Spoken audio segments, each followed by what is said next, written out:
कक्षा में मैं सुनीति मिश्रा आप सबका हार्दिक स्वागत करती हूँ। तो बच्चों, हम लोग पढ़ रहे हैं कक्षा 7 की बाल महाभारत कथा और आज हम पढ़ने जा रहे हैं इस महाभारत कथा का पहला पाठ, जिसमें पूरी महाभारत के विषय में संक्षेप में बताया गया है।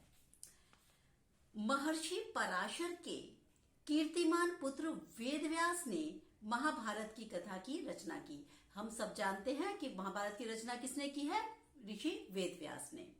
उन्होंने इस कथा को सबसे पहले अपने पुत्र शुकदेव को कंठस्थ कराया था, मतलब अच्छी तरीके से याद करा दिया था, और बाद में अपने बाकी शिष्यों को। महाभारत की कथा का प्रसार मतलब फैलाया किसने इस सारी कथा को?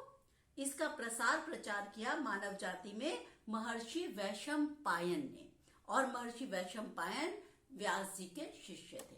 ठीक है, तो ये चारों बातें आपको बहुत स्पष्ट रूप से पता होनी चाहिए कि रचकाव्य की महाभारत की रचना की है वेदव्यास ने, और सबसे पहले उन्होंने इसको सुनाया अपने पुत्र शुकदेव को, फिर बाद में सुनाया बाकी शिष्यों को, और इस कथा का प्रसार किया है ऋषि वैशंपायन ने। ठीक है, और वैशंपायन कौन थे? व्यास जी के शिष्य थे।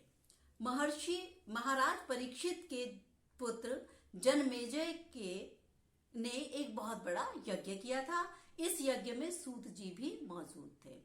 सूत जी ने समस्त ऋषियों की एक सभा बुलाई और इसी सभा में महाभारत की कथा प्रारंभ की गई। ठीक है, क्या कथा सुनानी शुरू की उन्होंने कि महाराज शांतनु के बाद उनके पुत्र चित्रांगद हस्तिनापुर की गद्दी पर बैठे। उनकी अकाल मृत्यु हो जाने पर उनके भाई विचित्रवीर्य राजा हुए। उनके 2 पुत्र हुए, धृतराष्ट्र और पांडु। धृतराष्ट्र बड़े बेटे धृतराष्ट्र जन्म से ही अंधे थे, और इसलिए इस समय की नीति के अनुसार उन्होंने सोचा, क्योंकि जो व्यक्ति देख नहीं पा रहा वो किस प्रकार से राजकाज संभालेगा, तो उन्होंने इस नीति के अनुसार पांडु को उस गद्दी पर बिठा दिया। पांडु ने कई वर्षों तक राज्य किया। उनकी 2 रानियां थी, कुंती और माद्री। कुछ समय राज्य करने के बाद पांडु अपने किसी अपराध के प्रायश्चित के लिए तपस्या करने जंगल में गए। उनकी दोनों रानियां भी उनके साथ ही गईं। वनवास के समय कुंती और माद्री ने 5 पांडवों को जन्म दिया। कुछ समय बाद पांडु की मृत्यु हो गई। 5 अनाथ बच्चों का वन के ऋषि मुनियों ने पालन पोषण किया और उन्हें पढ़ाया लिखाया। जब युधिष्ठिर 16 वर्ष के हुए तो ऋषियों ने 5 कुमारों को हस्तिनापुर ले जाकर पितामह भीष्म को सौंप दिया। 5 पांडव बुद्धि से, शरीर से बहुत तेज थे, बली थे। उनकी प्रखर बुद्धि और मधुर स्वभाव ने सारे हस्तिनापुर का और सारे राजमहल में रहने वालों का मन मोह लिया। अब जब उन्होंने देखा कि जो पांडव हैं वो इतने प्रतिभाशाली हैं, तो यह देखकर धृतराष्ट्र के कौरव पुत्र पांडवों से जलने लगे। उन्होंने पांडवों को तरह तरह से कष्ट पहुंचाने की चेष्टा की। दिन पर दिन कौरवों और पांडवों के बीच वैरभाव बढ़ता चला गया। अंत में पितामह ने किसी प्रकार से दोनों को समझाया और उनके बीच संधि कराई। भीष्म के आदेश के अनुसार कुरु राज्य के 2 हिस्से किए गए। कौरव हस्तिनापुर में ही राज्य करते रहे और पांडवों को एक अलग राज्य दे दिया गया जो खांडवप्रस्थ था, लेकिन बाद में यह इंद्रप्रस्थ के नाम से प्रसिद्ध हुआ। इस प्रकार कुछ दिन शांति रही। उन दिनों राजा लोगों में चौसर खेलने का आम रिवाज था। चौसर क्या होता है? एक तरीके का जुआ ही समझ लीजिए आप। चौसर जिसमें पासे फेंके जाते हैं, जैसे आप लूडो खेलते हैं, इसमें क्या होता है? पासे फेंके जाते हैं और वो जितना भी आता है अंक 4, 8 उसके हिसाब से चलते हैं। लेकिन जब ये राजाओं में खेला जाता था तो ये इसमें कुछ ना कुछ दाव पे लगाते रहते थे। तो राज्य तक की बाजियां दाव पर ऐसे में लगा दी जाती थी। इस रिवाज के मुताबिक एक बार पांडवों और कौरवों ने चौपड़ खेला। कौरवों की तरफ से कुटिल शकुनी, जो उनका मामा था कौरवों का, शकुनी ने ये चौपड़ खेला। उसने युधिष्ठिर को हरा दिया। इसके फलस्वरूप पांडवों का राज्य छिन गया और उन्हें 13 वर्ष का वनवास भोगना पड़ा। उसमें एक शर्त यह भी थी कि 12 वर्ष के वनवास के बाद 1 वर्ष अज्ञातवास करना होगा और उसके बाद उनका राज्य उन्हें लौटा दिया जाएगा। द्रौपदी के साथ पांचों पांडव 12 वर्ष वनवास और 1 वर्ष अज्ञातवास में बिताकर वापस लौटे। पर लालची दुर्योधन ने क्या कहा? लालची दुर्योधन ने उनका राज्य उन्हें वापस करने से इनकार कर दिया।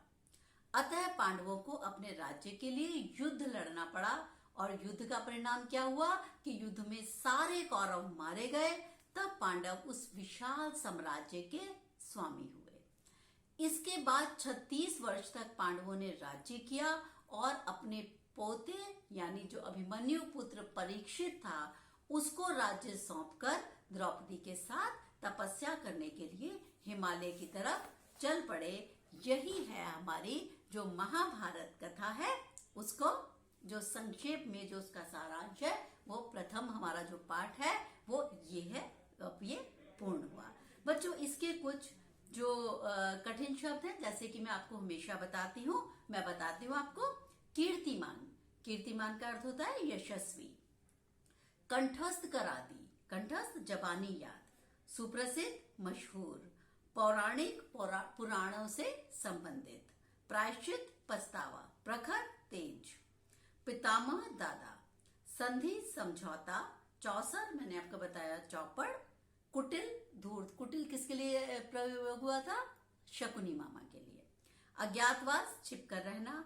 मधुर मीठा, मुताबिक, अनुसार, इनकार करना, मना करना। कीर्तिमान प्रसिद्धि और रिवाज प्रथा।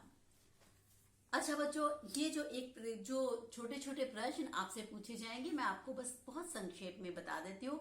मैंने कहा था आपको ये बात कंठस्थ होनी चाहिए। महाभारत की रचना किसने की है? महाभारत की रचना महर्षि पराशर के कीर्तिमान पुत्र वेदव्यास ने की। कथा का प्रसार किसने किया? कथा का प्रसार आपने किया है महर्षि वैशंपायन द्वारा, जो कि व्यास जी के मुख्य शिष्य थे, उनके द्वारा किया गया। ये जो एक एक वाक्य के जो है प्रश्नोत्तर आप लोग अच्छे से करके जाइएगा, ठीक है।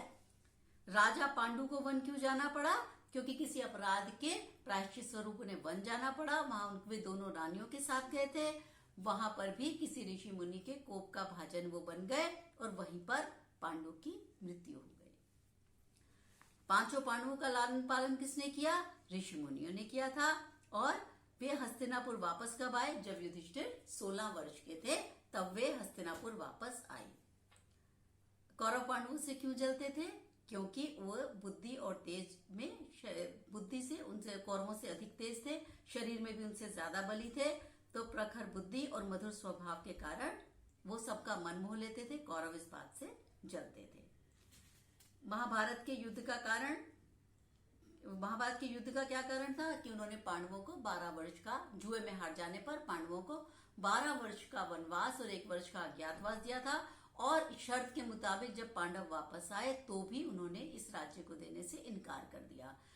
तो क्या हुआ? हार कर पांडवों को कौरवों के साथ युद्ध करना पड़ा, ठीक है। तो मैंने जो आपको बताया, एक बार मैं इसकी वंश तालिका बता दूं। देखो, शांतनु की 2 रानियां, गंगा और सत्यवती। गंगा से उनके पुत्र पैदा हुए। गंगा पुत्र भीष्म, जो आगे चल के भीष्म बने, शांतनु। और सत्यवती से उनके सत्यवती के 2 पुत्र को उनसे थे चित्रांगद और विचित्रवीर्य। फिर विचित्रवीर्य की 2 रानियां बताई गई हैं, अंबिका और अंबालिका। और अंबिका के पुत्र थे धृतराष्ट्र और धृतराष्ट्र के पुत्र थे कौरव। और अंबालिका के पुत्र थे पांडु और पांडु के पुत्र हुए पांडव। तो ये इस प्रकार की तालिका है। मैं कोशिश करूंगी कि आपको ये तालिका हम लोग लिखकर भी दे दें, ठीक है। तो ये है था हमारा आज का संक्षेपीकरण महाभारत कथा का पहला पाठ, ठीक है। तो अब हम मिलेंगे अगले पाठ के साथ। तब तक के लिए बच्चों मुझे आज्ञा दीजिए। नमस्कार।